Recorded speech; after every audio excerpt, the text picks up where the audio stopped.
Your car isn't just watching you anymore. It's rewriting the rules while you sleep. And that's exactly what happened to me when my Ford Bronco installed an overnight software update that it quietly opted me into sharing my driving data.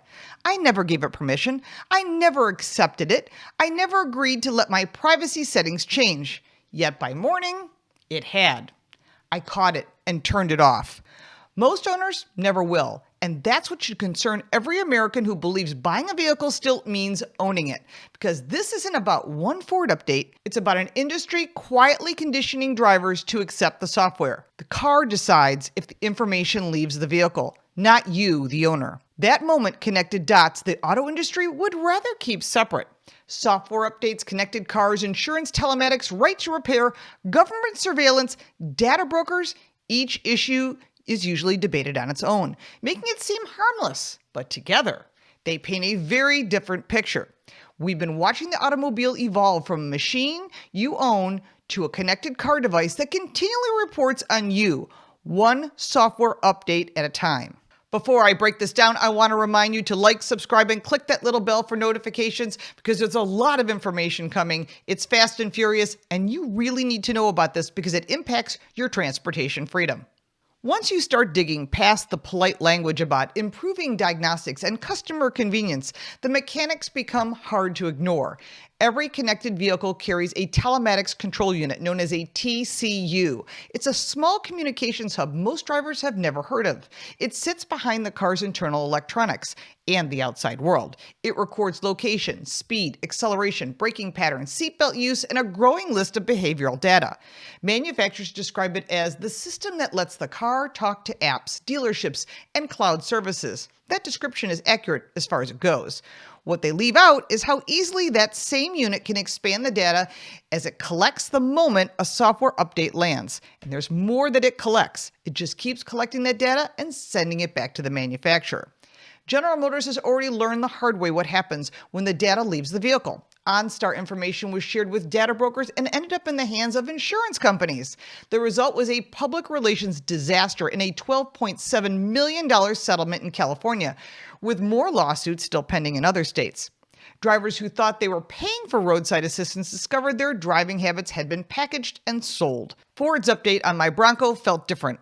Only in scale, not in principle. The company didn't need a lawsuit to remind anyone how this works. The infrastructure is already inside the vehicle. An automatic update is simply the quietest way to flip more switches. At the same time, the industry is expanding what it collects.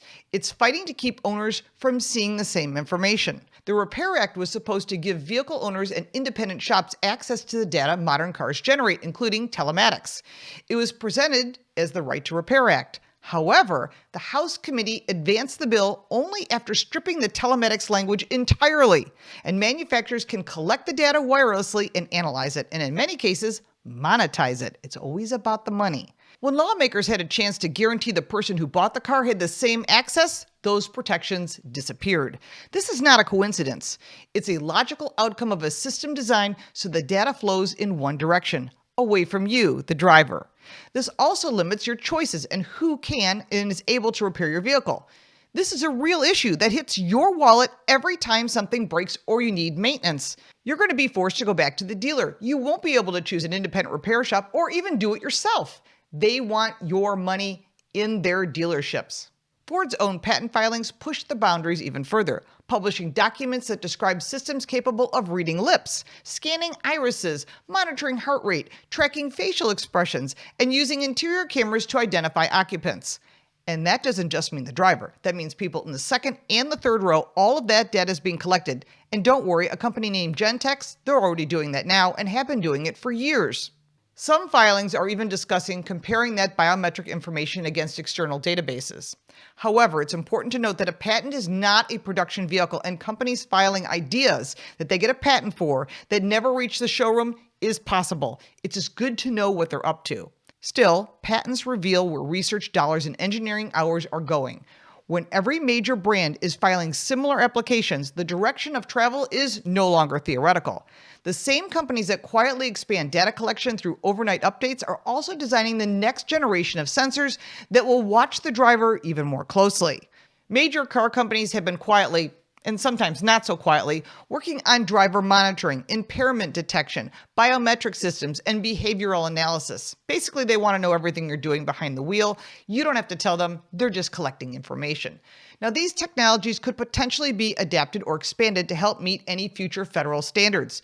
Nearly every major automaker has been developing some form of driver monitoring, impaired detection, biometric authentication, or behavioral analysis system that could be adapted to comply with the federal requirements tied to the 2021 Infrastructure Investment and Jobs Act. Yes, that's the one that has the kill switch in it. And the law itself doesn't literally say kill switch, but it requires advanced impaired driving prevention systems in new vehicles. And that mandate is set to implement no later than November 5th, 2027. That means it's going to happen. It's a law. If you take the time to read the bill yourself, you will see the impact on your car not starting because a computer makes a decision whether you're impaired or not. Here's where things get interesting. Automakers are interpreting impairment detection very differently, and some patents go far beyond alcohol detection. This new law forces car brands to create the technology. It's 100% placed on the manufacturer to develop the software and meet the legal requirements. Ford has filed multiple patents involving facial recognition, iris scanning, fingerprint authentication, lip reading systems, emotional state monitoring, heart rate analysis, and cabin surveillance cameras. One recent patent describes using the machine learning to determine whether a driver is emotionally distressed or impaired before allowing vehicle operation. I can see a lot of disasters coming from that one. Another patent discusses biometric identification linked to external databases for criminal background checks and insurance companies. Ford has filed yet another patent for future vehicles that may be able to match the data for external records like missing persons alerts or active warrant lists, and then quietly notify authorities if there's a match. It's not just Ford. Literally every car company is doing something and creating a patent that you need to know about. General Motors has patented systems that monitor gait and walking patterns before a person even enters the vehicle, along with steering behavior, eye movement, driver posture, and in-cabin behavior analysis.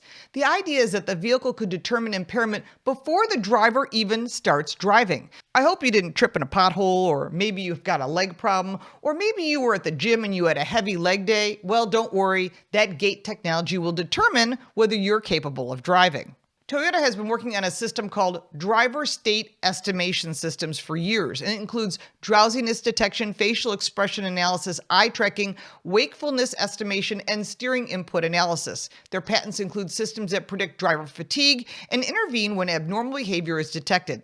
As far back as 2007, Toyota publicly described a drunk driving prevention system using sensors, including steering wheel-based detection of alcohol via sweat or behavior to detect impairment and potentially intervene.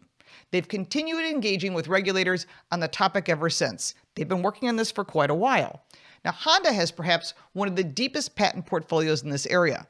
Their filings cover driver behavior response systems, cognitive state monitoring, awareness modeling, eye gaze tracking, driver distraction reduction, and overall driver state detection. Several Honda patents specifically mention modifying vehicle operation based on the driver's detection and condition. Many of these type of systems are already in place on many different brands. Volvo, however, has openly discussed interior cameras and driver monitoring as part of their safety strategy. Their patents focus on operator performance estimation, attention monitoring, cognitive workload tracking, and intervention systems. Volvo has publicly said it wants vehicles to intervene if drivers appear intoxicated and dangerously distracted. Who wouldn't agree with that? How is it being done is the important part. Nissan has patents involving driver alertness systems, attention tracking, vehicle cluster warnings, and behavioral monitoring. Much of Nissan's research has centered on drowsiness and distraction detection. We have tested these vehicles on Infiniti products, which is their luxury line, and we actually see how it works. It does work, and it's designed for people if they have a medical emergency. That's a different story. Volkswagen Group patents include driver workload analysis, attention monitoring, adaptive warning systems, and audio and environmental adjustments based on driver state.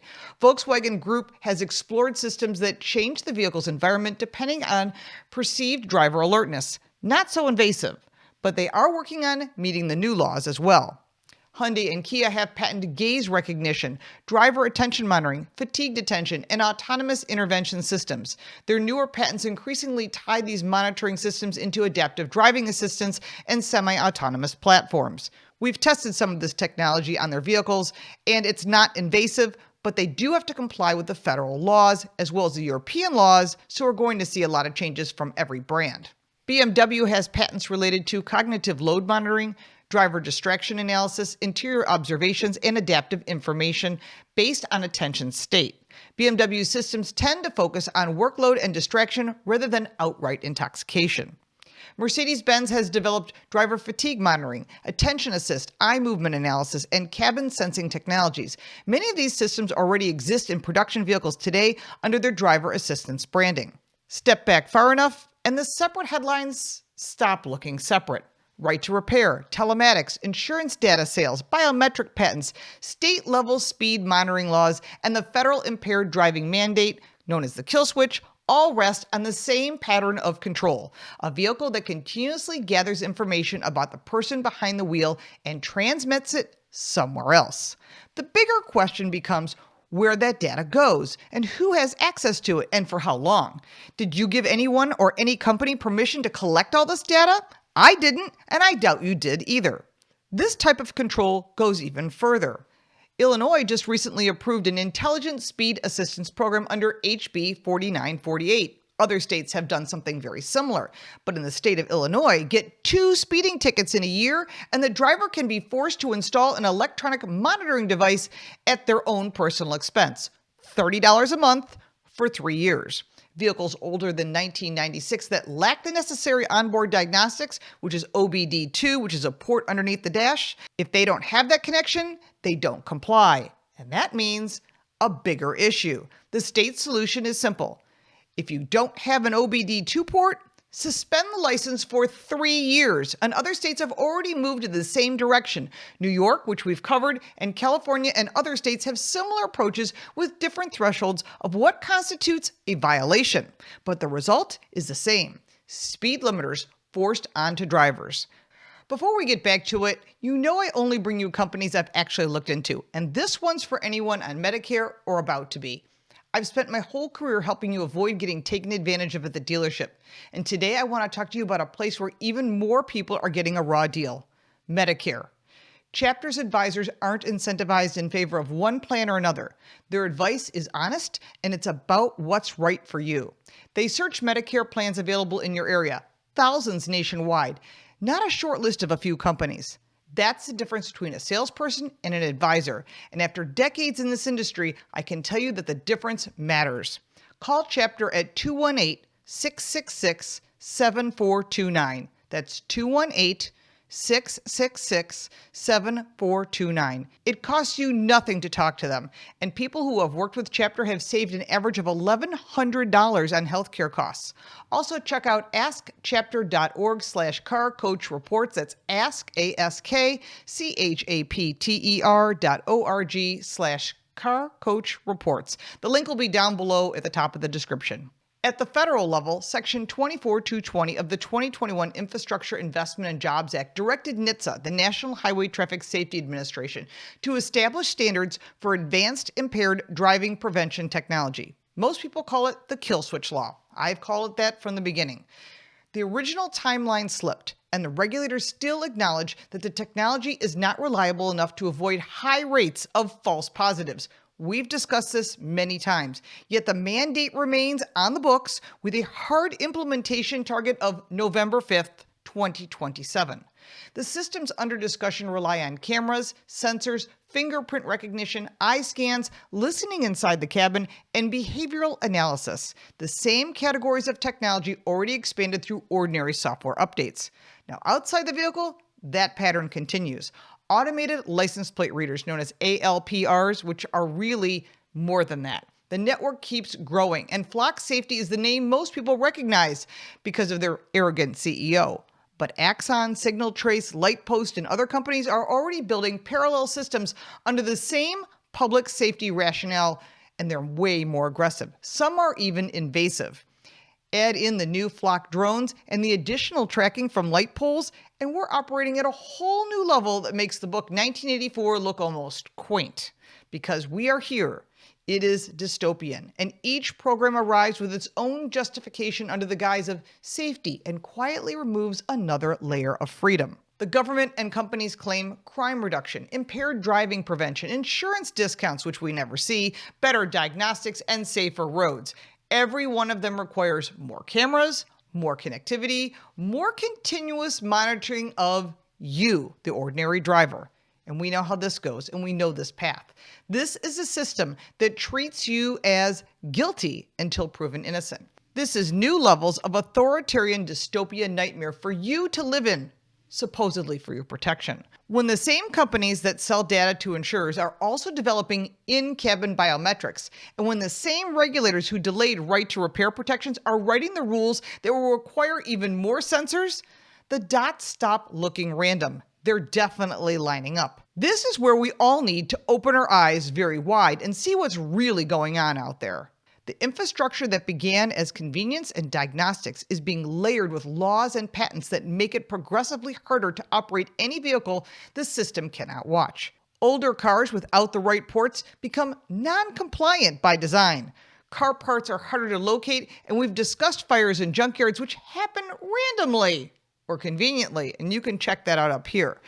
Newer cars arrive with more data streams already switched on. Some you can't even shut off. The common thread is not safety alone. It's the steady transfer of information and decision-making away from the owner and toward the manufacturer, the insurer, the data broker, and the regulators, the people making money. Because once that pipeline exists, new uses for that data become easier to justify. They figure you won't notice it because it's become commonplace. You see it in the movies, you hear about it in the news. You'll just move right along with that and everything will be just fine. Follow the money, and the picture sharpens a lot. General Motors set an internal goal of generating $20 to $25 billion a year from digital services by the end of the decade. Where do you think that's coming from? Data collection. And many other brands have also realized this is a huge income stream. Selling driving data to brokers who then sell it to insurers was one path toward the number. The lawsuits that followed turned a projected profit center into a liability. But the underlying business model remains attractive to every manufacturer sitting on the same telematics hardware. And that information, your information, insurance companies gain a more precise risk profile, so they can charge you more. And data brokers gain a new commodity. Manufacturers gain recurring revenue streams that continue long after the vehicle is sold. Again, keep following the money, and you keep seeing that you're the one getting stuck with the bill. The same pattern appears in the legislative arena. All these politicians, they accept lobbying money. Lobbying pressure helped embed the impaired driving technology. That requirement inside that massive infrastructure bill, it's the law. No one even reads it, but they passed it anyway. Safety advocates pushed hard and the language survived. Meanwhile, the telematics provisions that would have given owners parallel access were removed from the Repair Act before it was advanced. And independent repair shops lose business when data stays locked behind manufacturers' portals and you have fewer choices to get your car fixed, even if you want to do it yourself. You have to go to the dealer or one of their preferred people. Car companies do not want you doing the work on your cars yourself. The CEO of Ford Motor Company said, it's about safety. Why do we keep hearing that reoccurring theme, trying to scare people with the word safety? Dealerships and authorized service networks gain the exclusive ability to interpret the same information. The driver pays either way. Higher repair bills, higher insurance premiums shaped by data they never agreed to share, or subscription fees for monitoring devices required by new state rules. All of this adds up. Biometric and behavioral patterns represent the next commercial layers. Systems that can identify who is in the vehicle, how they are feeling, and whether they match external records open doors to new services, new partnerships, new compliance markets. This equals new money streams, more ways to make money. None of this requires a conspiracy. It requires only ordinary incentives. More data creates more products to sell. More products to sell creates more reasons to collect still more data, and automatic updates are the lowest friction way to keep the pipeline open. That's what I experienced. If you own a connected vehicle, the overnight update that happened to my Bronco can happen to your vehicle as well. The settings you carefully adjusted last year can be rewritten while you sleep. The data you thought stayed inside the car can leave without a fresh consent screen. Your insurance rates can shift based on information you never knowingly provided. Independent shops can be locked out of diagnostics needed to keep the vehicle running at a reasonable price. And if you live in a state that adopts these intelligent speed assistance or similar programs, it just takes 2 tickets that can force you into a paid monitoring device. And for older vehicles, a suspended license, or maybe they'll force you to sell it, but don't give them any ideas. The larger risk is cumulative. Each new layer of monitoring is sold as protection against theft, against impairment, against higher insurance costs. That never happens. Taken together, they create a vehicle that knows more about its owner than the owner knows about the vehicle. Actually, probably more than you know about yourself. Once that imbalance is normal, reversing it becomes expensive and legally complicated. Drivers who value privacy, who prefer independent repair, or simply want to keep their older vehicle reliable or want to fix it themselves find themselves pushed toward newer, more heavily instrumented models because that's the plan. The choice is framed as safety or convenience. In practice, it's a narrowing of options for you. It's intentional. It's about control and violating your rights. This is not an abstract policy. It's the difference between deciding what information leaves your driveway and discovering after the fact that the decision was already made for you. Start with the controls you still have. After every automatic update, open the privacy and data sharing menus and verify what's turned on. Document the settings with screenshots before and after. And if the manufacturer has an opt-out portal or a data request process, use it and keep records because some of these you cannot opt out of, including automatic updates. Support independent shops that are fighting for access to the same telematics stream the manufacturers already collect. When state or federal proposals expand monitoring requirements, show up at local hearings and contact the offices that write these rules. Silence is treated as consent, and we know they like you quiet. This is your right to repair. You must have choices. Pay attention to the patents and the pilot programs. Many have sneaky names. They're early warning system for features that may arrive in future models, and you won't even know it. And for older cars, still free of the newest sensors, maintenance and careful ownership becomes a form of quiet resistance. I'm one of those people, and none of these steps reverse the trend overnight. They keep drivers from becoming passive participants in an income stream or system designed to expand without them. The overnight update of My Bronco did not invent this architecture. It simply made the architecture visible for a moment, not just to me, but to you. And once you see how the right to repair fights, data sales, biometric patterns, state monitoring laws, and all of these cameras and drones, plus federal mandates, passes as laws, they all rely on the same continuous collection of driver information. The separate stories collapse into one story. The question that remains is larger than any single software update or any single company.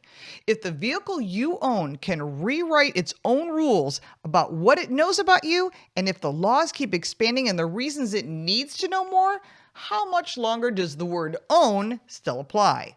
I think they still own these vehicles. And all of this was never about safety. It was never about emissions or pollution. It was about control and revenue. Welcome to the connected and controlled world that government and the car brands truly want. Now you can connect the dots and see how all of these stories lead to one thing: control and money, but you don't get the money. You can put your comments down below. I'd be interested in hearing what you have to say.